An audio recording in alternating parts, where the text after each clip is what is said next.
If you're an artist or you're a creative person, if you're out there making stuff, I want to stress to you, especially if you're young, that being prolific is way more important than being perfect because you are not going to achieve perfection. In fact, you are probably not going to make anything that you are still going to be satisfied with a couple of years down the line because part of the nature of creating stuff over a long period of time is that you continually get better. You continually hone your skills, especially every time you complete a project and you're able to look back on it and figure out what you've done well, what you've sucked at, and what you can improve on when you move on to your next project. So having things completed, being able to look back is monumentally important to achieving better and better work. You're not going to make your first thing the best thing you make. It will never happen.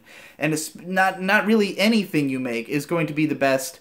Is going to be better than the next thing. The next thing is probably going to be better no matter what, even if it takes less effort, because you'll have learned from what you did on the previous project. But if you never release anything, if you're always holding on to these projects and taking a really long time on them, then it stunts your ability to learn from it and move on to the next one. It stunts your ability to experiment and to start something new as opposed to working on the thing you were working on before. Now, this isn't to say that you should never try to do bigger projects or try to do something that maybe takes a little bit more time, but I think it's wise to work up to those things.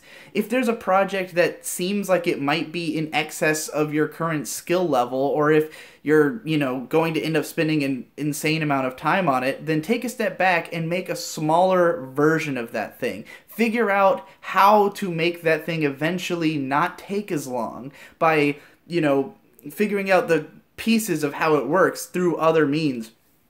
And then you'll end up with other products that, that have come out that you've been able to study and reflect on in the process of getting back to the big thing that you wanted to do in the first place.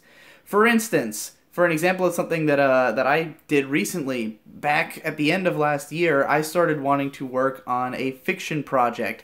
I haven't worked on one in a very long time, and as I was getting underway with it, I started to feel like I didn't really have the writing chops to handle a project of the scale that I was going for, which isn't even that big, but I just felt like I need more experience writing characters. I need more experience writing prose before this particular story is going to be good. And so instead of trying to work on that story and just toil over every sentence and try to make it perfect or try to wrap my head around how to do it, I instead just went, let's write something else. Let's write other fiction. Let's write smaller, shittier projects that I can crank out, because chances are someone's going to enjoy it anyways. Chances are I'm going to get something out of it and I will learn and grow. And instead of toiling away on the story that no one's gonna see for a year because I spent so long trying to fucking piece it together, while not knowing what I'm doing, then at the end of a year of putting out a project, let's say every month, and always having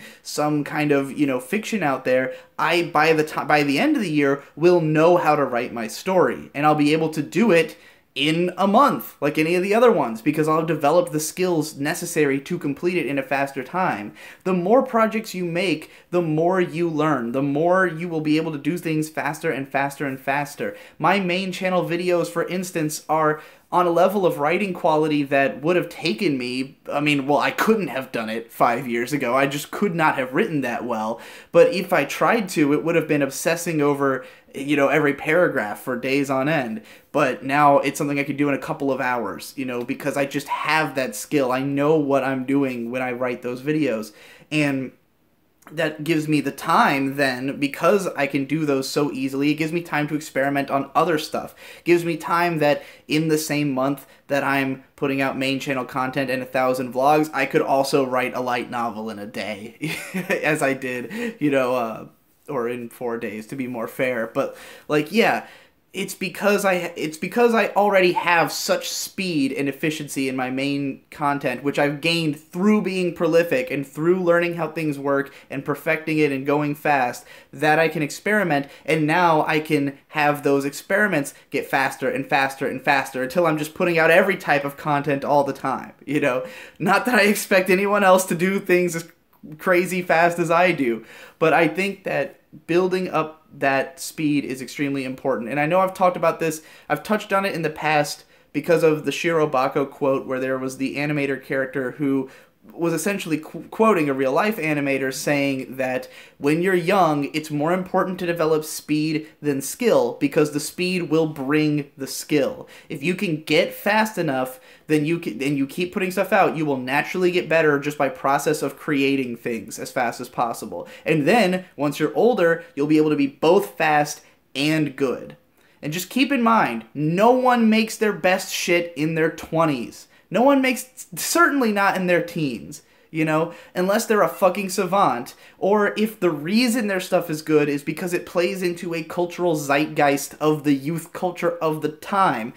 If not for those, no one's best work comes out in their 20s. If you look at a list of, like, all the greatest authors, like, all of the well-respected authors throughout history, most of them, their like, best-known stuff came out in their 30s, you know, or their early 40s. Like, most people have to have 10 years of experience in something before they get amazing at it, you know? I would be shocked if anything I've created, I'm 25, and nothing I've made has ever been a 10 out of 10, you know? I don't think I've ever created something on that level, and, you know, maybe I will if I keep at it, you know? But, like, just don't count on the things you're making now to be your best work. Just assume that whatever you're making is probably going to be shit in the future, and therefore you should just get it out as fast as possible so you don't feel like you wasted your time on it. So you don't look back on a project that took you 6 months and go, holy shit, I hate that project, I'm so much better now, I can't believe I wasted 6 months of my life working on that. You know, which is a feeling I've had before, looking at a lot of older projects that I did stew on for a lot longer than I would now. You know, just know that as your skills develop, you will always end up hating your old work. Even if other people like it, you will probably end up hating it when enough time has passed. You'll just see in it all the things that you didn't know yet. You know? Anyway, that's enough of that. Before I leave, before I let you all go, here's the thing that happened. I do these Patreon exclusive, for people on the $10 tier, I do these videos where me and my editor, the Devu, do commentaries on all of my old videos, which involves a lot of criticizing them for the, like, if you watch my old videos and you go, but Digi, why do you hate these videos? These commentaries are a great way to get into all the things that I would do differently if I did them now, and, you know, like, how I feel as an evolved writer since then, and video editor and everything.